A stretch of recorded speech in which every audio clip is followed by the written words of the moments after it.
The morning sun cast a golden glow over Buckingham Palace as excitement filled the air on June 2nd, 2022. Inside the grand corridors, three young children were getting ready for what would become one of the most memorable weekends in British history. Prince George, Princess Charlotte, and Prince Louis had no idea that their natural charm and spontaneous reactions would soon capture the hearts of millions around the world. 9-year-old George stood patiently as his mother, Catherine, the Duchess of Cambridge, adjusted his navy blue suit. He had attended royal events before, but nothing quite like this. The Platinum Jubilee celebrated his great-grandmother Queen Elizabeth II's incredible 70 years on the throne. George understood the importance of the occasion, even if he couldn't fully grasp how historic it truly was. 7-year-old Charlotte twirled in her pretty blue dress, her eyes sparkling with anticipation. She loved the pageantry and ceremony that came with royal events. Charlotte had always been confident in public, waving enthusiastically to crowds and showing genuine interest in everything around her. Today felt special, and she could sense the excitement building throughout the palace. 4-year-old Louis, however, was still figuring out what all the fuss was about. He had been told they would watch airplanes fly overhead and see lots of people, which sounded fun to him. Louis was at that wonderful age where everything was an adventure, and his boundless energy often led to unexpected moments that delighted everyone around him. The children's parents, Prince William and Catherine, had spent considerable time preparing them for the weekend ahead. They explained that great-granny had been the queen for longer than anyone else in British history, and that people from all over the world would be celebrating with them. The children listened carefully, though each processed the information differently. As the family made their way to the balcony of Buckingham Palace for the Trooping the Colours ceremony, the sound from outside grew louder. Thousands of people had gathered on the mall, their cheers and excitement creating an electric atmosphere that even the youngest royal could feel. George felt a mixture of pride and nervousness as they approached the famous balcony. He had been taught about his future role and responsibilities, and he took his position seriously. Yet he was still just a boy who loved football and video games, trying to navigate the unique world he was born into. Charlotte practically bounced with excitement as she heard the crowd below. She had developed a natural ease with public appearances and genuinely seemed to enjoy meeting people and experiencing new things. Her confident personality had already made her a favorite among royal watchers. Louis, meanwhile, was most interested in the promise of seeing the Royal Air Force fly past. He had been told that planes would fly over the palace, and that sounded like the best part of the whole celebration to him. His 4-year-old mind was focused on the simple pleasure of watching aircraft soar through the sky. The moment the family stepped onto the balcony, the roar from the crowd below was overwhelming. More than 25,000 people had gathered to catch a glimpse of the royal family, and their enthusiasm was infectious. The Queen, despite her age and recent mobility issues, stood proudly alongside her family as the celebration of her remarkable reign began. George stood close to his great-grandmother, understanding that this was her special day. He waved politely to the crowd, his composure impressive for someone so young. Charlotte waved enthusiastically, her natural charisma evident as she smiled and interacted with the people below. But it was Louis who would soon steal the show. As the ceremony continued and the anticipation for the flypast grew, his excitement became harder to contain. He fidgeted and looked around with wide eyes, completely absorbed in everything happening around him. His genuine reactions and unfiltered expressions would soon become the highlight of the entire celebration. The flypast itself was a spectacular display of British military aviation. 70 aircraft from the Royal Navy, British Army, and Royal Air Force flew over Buckingham Palace in precise formation. The sound was thunderous, and the sight was breathtaking. For the adults, it was a moving tribute to the Queen's 7 decades of service. For the children, it was pure magic. George watched with fascination, his eyes following the aircraft as they passed overhead. Charlotte pointed excitedly at different planes, her enthusiasm bubbling over as she tried to take in every detail. But Lewis's reaction was something else entirely. The combination of the noise, the spectacle, and his own boundless energy created moments that would be talked about for years to come.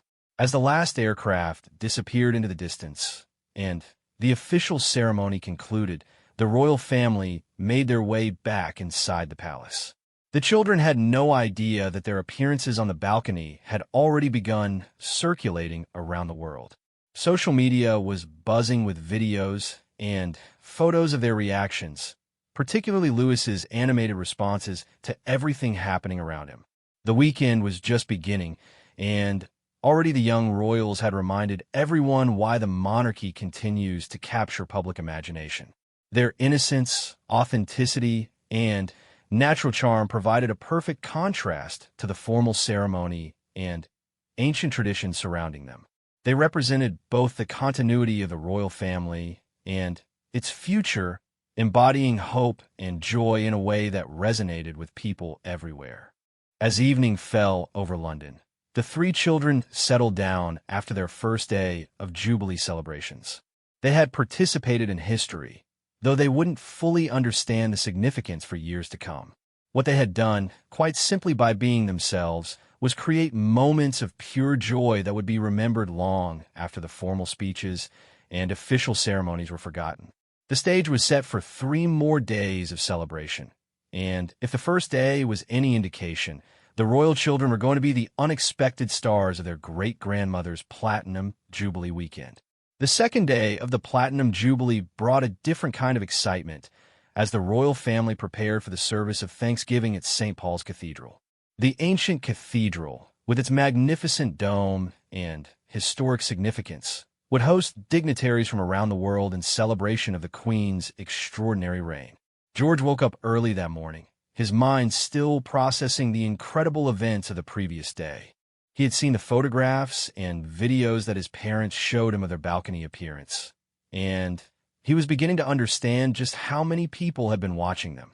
The responsibility felt both exciting and a little overwhelming for someone who was still just 9 years old.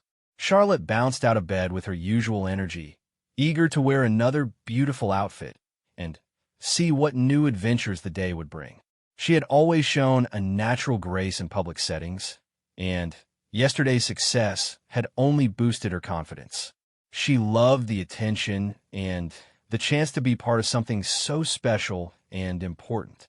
Lewis, however, was experiencing his first real taste of public attention, and his parents weren't entirely sure how he would handle another full day of ceremonies and formalities. His spontaneous reactions the day before had delighted everyone, but they also highlighted just how unpredictable a 4-year-old could be in such formal settings. The family's journey to St. Paul's Cathedral was itself a spectacle. Londoners lined the streets to catch a glimpse of the royal convoy, and the children pressed their faces to the windows of their car, waving at the crowds who cheered and called out to them. George maintained his composed demeanor, but even he couldn't hide his amazement at the number of people who had turned out just to see them. Charlotte waved enthusiastically from her window, her natural showmanship evident as she seemed to genuinely enjoy the attention. She had developed an instinct for public appearances that impressed even seasoned royal watchers. Her confidence and charm were already drawing comparisons to her great-grandmother's natural ability to connect with people. Lewis was fascinated by everything he saw outside the car windows. The crowds, the decorations, the police escorts. It was all incredibly exciting for a little boy who was used to a much quieter life at their country home in Norfolk. His animated reactions to the sights and sounds around him continued to provide entertainment for anyone watching. St. Paul's Cathedral presented a completely different atmosphere from the outdoor celebration at Buckingham Palace. The ancient stones, soaring architecture, and formal religious setting required a different kind of behavior from the children. Their parents had prepared them for the solemnity of the service, explaining that this would be a time for quiet reflection and gratitude. As the family took their seats in the cathedral, George demonstrated remarkable maturity for his age. He sat up straight, followed along with the service, and showed genuine respect for the religious ceremony taking place around him. His behavior reflected the careful preparation his parents had given him for public appearances and his growing understanding of his future role. Charlotte also showed impressive composure during the service, though her natural curiosity was evident as she looked around at the magnificent cathedral and the assembled dignitaries. She whispered quiet questions to her mother about what they were seeing, always mindful to keep her voice low and her behavior appropriate for the sacred setting. Louis, predictably, found the long religious service more challenging. Sitting still for extended periods was difficult for any 4-year-old, and the formal atmosphere was quite different from the exciting outdoor celebration he had enjoyed the day before. His parents worked quietly to keep him engaged and comfortable throughout the ceremony. The music during the service was particularly moving, with traditional hymns and specially commissioned pieces that celebrated the Queen's 7 decades of faithful service. George seemed genuinely moved by the music, while Charlotte appeared fascinated by the choir and the magnificent acoustics of the cathedral. During one particularly beautiful musical moment, Louis became restless and began making faces and gestures that, while perfectly normal for a child his age, provided unexpected moments of levity for those around him. His genuine reactions and inability to maintain the formal composure expected in such settings reminded everyone that, despite his royal status, he was still just a little boy. The service included readings and prayers that reflected on themes of service, duty, and gratitude, concepts that the children were learning about through their participation in these events. While they couldn't fully grasp the theological and historical significance of what they were experiencing, they were absorbing lessons about public service and responsibility that would shape their future understanding of their roles. After the service concluded, the family participated in the traditional procession out of the cathedral. The children walked with dignity and poise, though Louis required some gentle guidance from his parents to maintain the proper pace and demeanor. The crowds outside erupted in cheers when they emerged, and the children responded with waves and smiles. The contrast between the 3 siblings was becoming even more apparent as the weekend progressed. George showed increasing maturity and understanding of the formal requirements of royal duties. Charlotte displayed a natural confidence and enjoyment of public attention that suggested she would excel in her future royal role. Louis brought an authenticity and spontaneity that reminded everyone of the human side of the royal family. The media coverage of the day focused heavily on the children's behavior and reactions. Royal correspondents noted George's growing composure and Charlotte's natural charisma, while Louis's more unpredictable moments provided endless entertainment for social media users around the world. As the family returned to their residence after the service, the children were beginning to understand that they had become the unexpected stars of the Jubilee celebrations. Their genuine reactions and authentic personalities had captured public attention in a way that carefully planned ceremonies and formal speeches simply couldn't match. The day had demonstrated each child's unique personality and approach to their royal duties. George's sense of responsibility, Charlotte's natural showmanship, and Louis's unfiltered authenticity each contributed something special to the overall celebration of their great-grandmother's remarkable reign. With 2 more days of celebrations ahead, including the much-anticipated Platinum Jubilee pageant, the children had already established themselves as integral parts of the weekend's success. Their presence brought a freshness and joy to the ancient traditions and formal ceremonies that reminded everyone why the monarchy continues to evolve and remain relevant to new generations. The service of Thanksgiving had provided a different kind of stage for the royal children to shine, and they had risen to the occasion in their own unique ways, setting the stage for even more memorable moments in the days to come.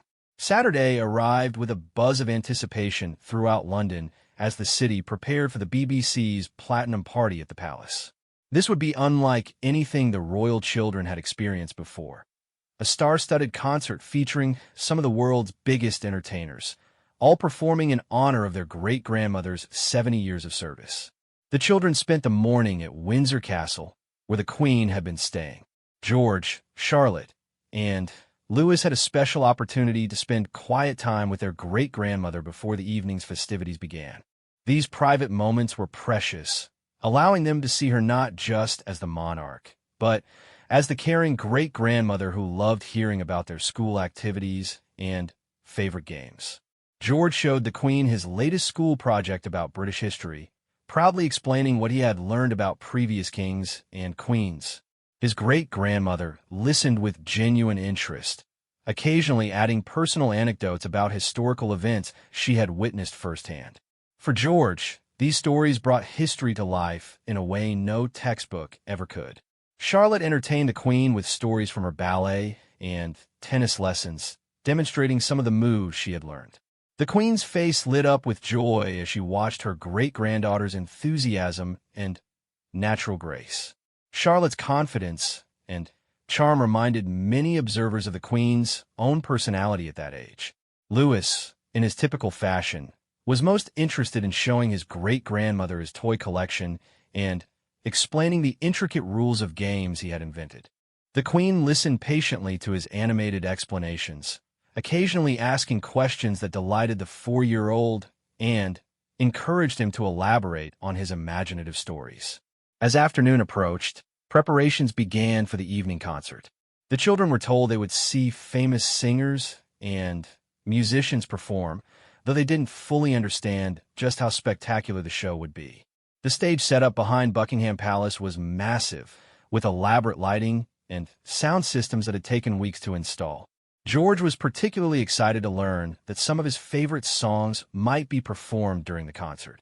He had been learning about British music in school and was eager to see live performances of songs he recognized. His parents had also explained that this was a special way to honor great-grandmother's long service to the country. Charlotte was fascinated by the costume and staging preparations she glimpsed as they made their way to their seats. Her love of performance and pageantry made her particularly appreciative of the theatrical elements being put together for the show.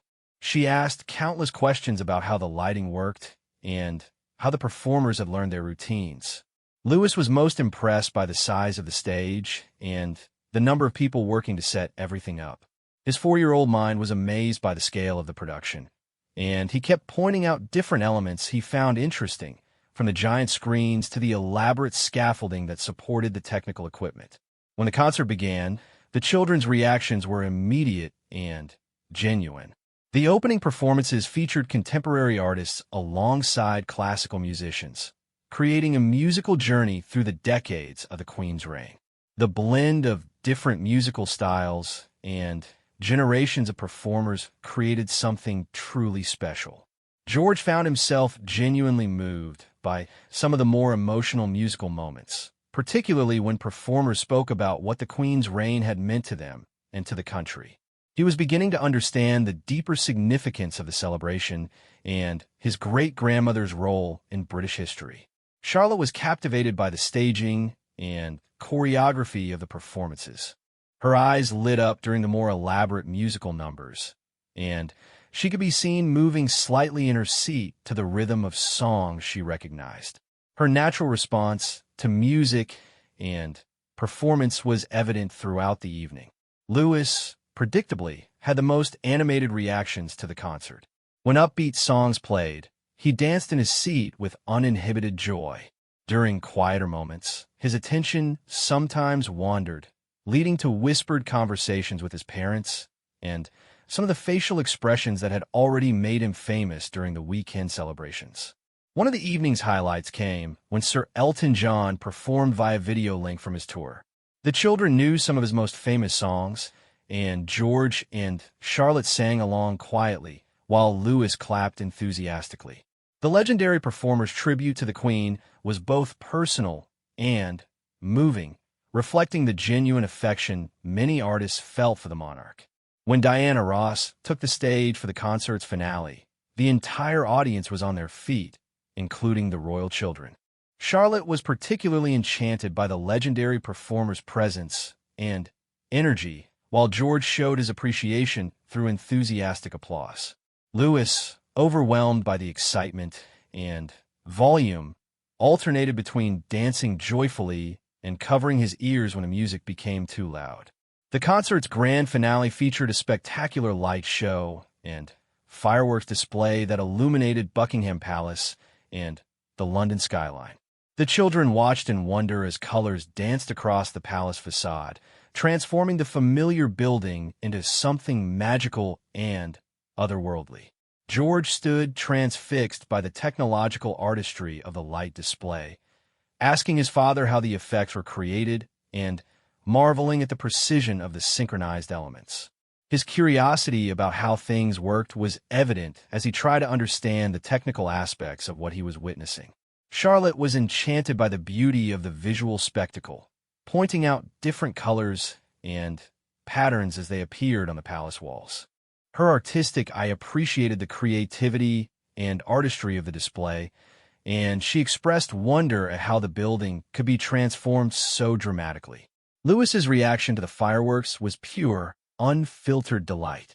He pointed excitedly at each burst of color in the sky, his face illuminated by the reflected light of the display. His joy was so genuine and infectious that even the most formal observers couldn't help but smile at his enthusiastic responses. As the evening concluded and the final notes of the concert faded into the London night, the children had experienced something truly extraordinary. They had witnessed a celebration that combined traditional British pageantry with contemporary entertainment, all in honor of their great-grandmother's remarkable life of service. The concert had provided another platform for the children to capture public attention, not through formal duties or ceremonial obligations, but simply through their authentic reactions to extraordinary entertainment.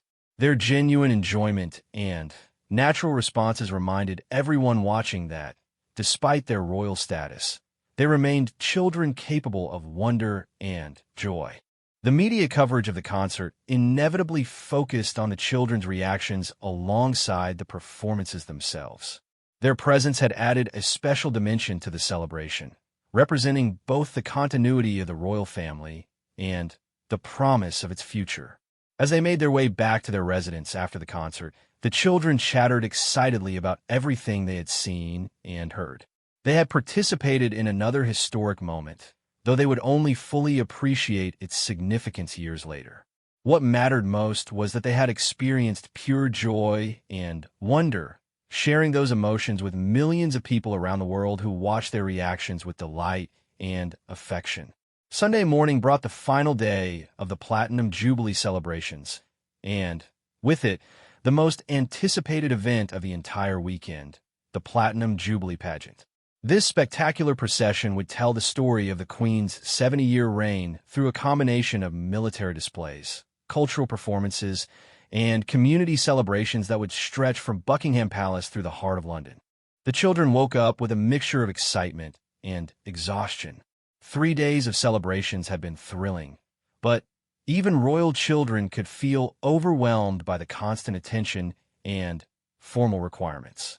Their parents had planned the morning carefully, ensuring the children had time to rest and prepare mentally for what would be the most elaborate spectacle of the weekend.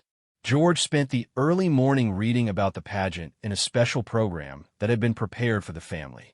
At 9 years old, he was developing a real interest in the historical significance of what they were experiencing. He asked thoughtful questions about the different elements of the procession and how they related to various periods of his great-grandmother's reign. Charlotte was particularly excited about the pageant because she had been told it would include dancing, music, and colorful costumes representing different decades and aspects of British culture.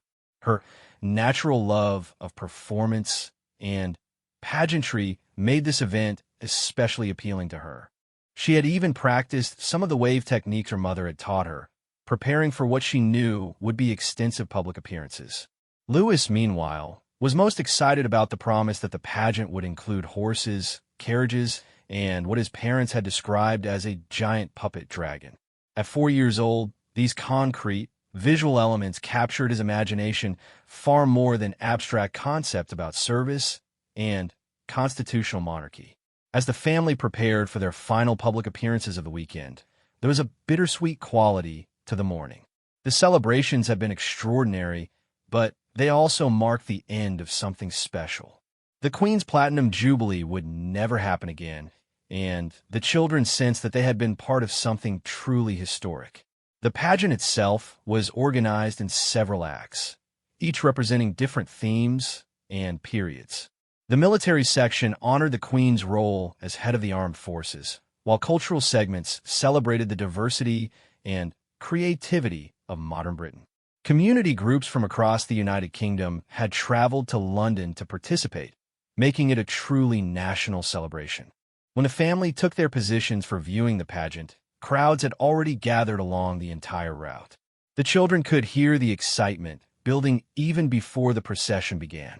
George straightened his shoulders and prepared to fulfill his role with the dignity expected of him, while Charlotte practically vibrated with anticipation.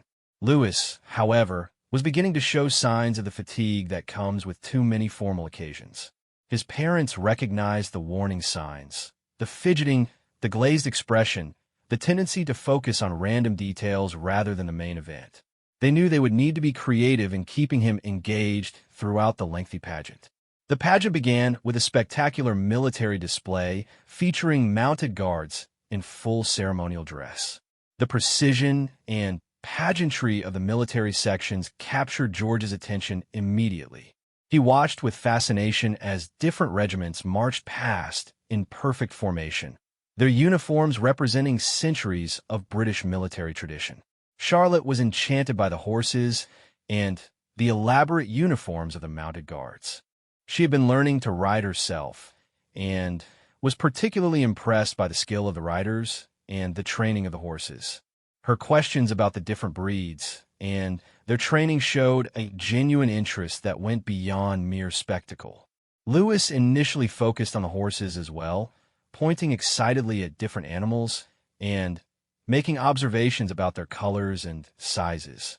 However, as the military sections continued, his attention began to wander, and his parents could see that maintaining his focus would be a challenge. The cultural sections of the pageant provided more varied entertainment that better held the children's attention. Dancers, musicians, and performers representing different decades of the Queen's reign created a vibrant celebration of British culture and creativity. The colorful costumes and energetic performances provided visual excitement that appealed to all three children. George found himself genuinely entertained by the historical progression of the cultural displays. He could identify different eras by their music and fashion, making connections between what he saw and what he had learned in school about social changes during his great-grandmother's reign. Charlotte was completely captivated by the dance performances, particularly a section featuring young performers not much older than herself. She watched their movements intently, occasionally mimicking small gestures while remaining appropriately seated. Her natural grace and rhythm were evident even in her restrained responses to the music. The promised dragon turned out to be an enormous puppet creation that required dozens of people to operate. Louis's reaction to this spectacle was everything his parents had hoped for: pure wonder and excitement that temporarily banished his growing fatigue. He pointed and laughed with genuine delight, his enthusiasm infectious even to the adults around him. As the pageant continued, it became a celebration not just of the Queen's reign, but of the communities and cultures that make up modern Britain. School groups, community organizations, and cultural societies from across the country participated, creating a living tapestry of contemporary British life. The children's reactions to different elements of the pageant provided a running commentary on what captured young imaginations. George appreciated the organization and historical significance. Charlotte responded to the artistic and performative elements, while Louis was drawn to anything large, colorful, or animal-related. One of the most moving moments came when the pageant reached its climax with the appearance of the Gold State coach, empty but symbolizing the Queen's 7 decades of journeys to serve her people. The children understood enough about royal tradition to recognize the significance of this magnificent vehicle, even if they couldn't fully grasp its symbolic meaning. As the pageant concluded, the family prepared for their final balcony appearance of the weekend. The crowds had grown throughout the day, and the anticipation for this last glimpse of the royal family was intense. The children could feel the energy from the thousands of people gathered below, even before they stepped onto the balcony. The final balcony appearance brought together everything that had made the weekend so special. The Queen, despite her age and mobility challenges, appeared alongside her family for this culminating moment. The children took their positions with the confidence they had developed over the weekend celebrations. George stood with impressive composure, understanding that this was a moment of both celebration and solemnity. Charlotte waved enthusiastically to the crowd, her natural showmanship enhanced by 3 days of successful public appearances. Louis, despite his fatigue, managed to produce one final burst of energy for the crowds who had come to love his authentic reactions. The crowd's response to the children during this final appearance was overwhelming. Their authentic personalities and genuine reactions had captured public imagination in a way that formal speeches and ceremonial procedures never could. They had humanized the monarchy while representing its future, creating connections with people that transcended age, background, and nationality. As the family retreated from a balcony for the final time that weekend, the children had completed their roles in one of the most significant celebrations in modern British history. They had done so with grace, authenticity, and joy, creating memories that would be treasured long after the formal ceremonies were forgotten. The pageant had provided the perfect finale to an extraordinary weekend, and the children's participation had elevated the entire celebration. They had reminded everyone why the monarchy continues to capture public imagination and why tradition and modernity can coexist in meaningful ways. As Monday morning dawned over London, the city slowly returned to its normal rhythm after the extraordinary 4-day celebration. The decorations still hung from buildings and lamp posts, but the crowds had dispersed, and the royal children found themselves in the strange quiet that follows great excitement. They had participated in history, though they wouldn't fully understand the magnitude of their contribution for years to come. In the days immediately following the Jubilee, the impact of the children's appearances became increasingly clear. Social media platforms were flooded with videos, memes, and commentary about their reactions, particularly Louis's animated responses to the various ceremonies. News outlets around the world featured their images on front pages, and royal correspondents analyzed every gesture and expression for insights into their personalities and future roles.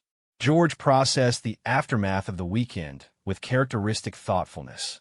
He had seen the newspapers and understood that people had been watching them very carefully. The responsibility felt both exciting and daunting for someone who was still learning to navigate the unique pressures of royal life. He asked his parents thoughtful questions about why people were so interested in their family and what it meant for their future.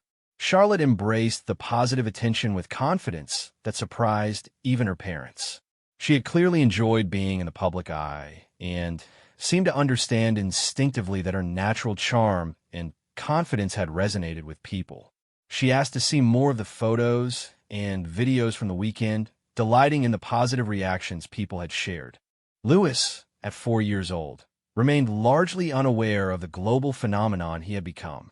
He knew that people had enjoyed watching him and that his parents seemed pleased with how the weekend had gone, but he was more interested in getting back to his normal routine of playing with toys and spending time outdoors at their Norfolk home. The media analysis that followed the Jubilee focused heavily on what the children's participation had revealed about the future of the monarchy. Royal experts noted how George's growing maturity and sense of responsibility suggested he was being well prepared for his eventual role as king. They praised Charlotte's natural confidence and charisma, predicting she would become a valuable working member of the royal family. But it was Louis who had truly captured the public imagination. His unfiltered reactions and genuine emotions had provided moments of pure joy that transcended the formal aspects of the celebrations.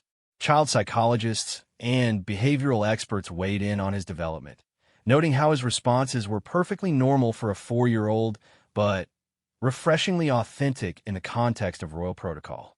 The international reaction to the children's performances was overwhelmingly positive. Foreign media outlets praised their natural charm and authenticity, with many commenting on how they had modernized perceptions of the British royal family. Their presence had made the ancient institution feel more relatable and human to audiences around the world. Social media users created countless compilations of the children's best moments from the weekend. Lewis's facial expressions during the RAF fly past became instant memes, while Charlotte's confident waves and George's serious concentration generated their own followings. The children had become inadvertent internet celebrities, their authentic reactions providing entertainment and joy to millions. Royal historians began placing the children's performances in historical context, comparing their impact to other memorable royal moments. They noted how the children had managed to capture public affection without overshadowing the Queen herself, instead enhancing the celebration of her remarkable reign through their genuine joy and wonder. The educational value of the children's participation also became a subject of discussion. Teachers and child development experts praised how the weekend had provided them with unforgettable lessons about history, duty, and public service. The experience had given them first-hand understanding of concepts that would have been abstract in traditional educational settings. For the children themselves, life gradually returned to normal routines of school, friends, and family time. However, the Jubilee had changed them in subtle but important ways. George showed increased confidence in public settings and a deeper understanding of his future responsibilities. Charlotte's natural charisma had been validated and encouraged by the positive response to her weekend performances. Lewis, while still too young to fully understand what had happened, had gained valuable experience with large crowds and formal occasions. His parents noted that he seemed more comfortable with attention and had developed better strategies for managing his energy during longer events. The long-term impact of the children's Jubilee performances extended beyond immediate media coverage. Royal protocol experts began discussing how their natural approach might influence future royal events. Their success had demonstrated that authenticity and genuine emotion could enhance rather than diminish the dignity of royal occasions. Educational institutions began incorporating the Jubilee into their curricula, using the children's participation as examples of how young people could contribute meaningfully to important national occasions. Their weekend had become a case study in successful youth engagement with traditional institutions. The fashion industry also took note of the children's style choices throughout the weekend. Charlotte's outfits, in particular, generated significant interest from designers and style commentators. The careful balance between age-appropriate clothing and formal royal requirements had been expertly managed by their parents. As weeks passed, the children occasionally encountered people who recognized them from the Jubilee coverage. George handled these interactions with growing poise, while Charlotte seemed to enjoy the positive attention. Lewis remained largely oblivious to his celebrity status, though his parents noted increased confidence in social situations. The Queen herself expressed particular pleasure at how well her great-grandchildren had represented the family during the celebrations. In private family gatherings, she shared how proud she was of their natural grace and authentic responses to the extraordinary circumstances of the weekend. Royal photographers and videographers who had covered the event spoke about how refreshing it had been to capture genuine moments of joy and wonder. The children's reactions had provided them with images and footage that would be treasured for generations, documenting not just a historic celebration, but the natural personalities of future royals. The success of the children's participation in the Platinum Jubilee had implications for their future roles within the royal family. It had demonstrated their capacity to connect with the public and contribute positively to royal duties, even at their young ages. This early success suggested bright futures as working members of the royal family. As the months following the Jubilee passed, The children's performances during that historic weekend remained a touchstone for discussions about the monarchy's future. They had shown that tradition and authenticity could coexist beautifully, that formal occasions could be enhanced rather than diminished by genuine human emotion, and that the royal family's youngest members could carry forward its best traditions while bringing fresh energy to ancient institutions. The Platinum Jubilee had been intended as a celebration of the Queen's 70 years of service, and it had certainly achieved that goal magnificently. But it had also provided an unexpected showcase for the next generation of royals, demonstrating their natural ability to capture public imagination and carry forward the monarchy's mission of service with joy, authenticity, and genuine connection to the people they would one day serve.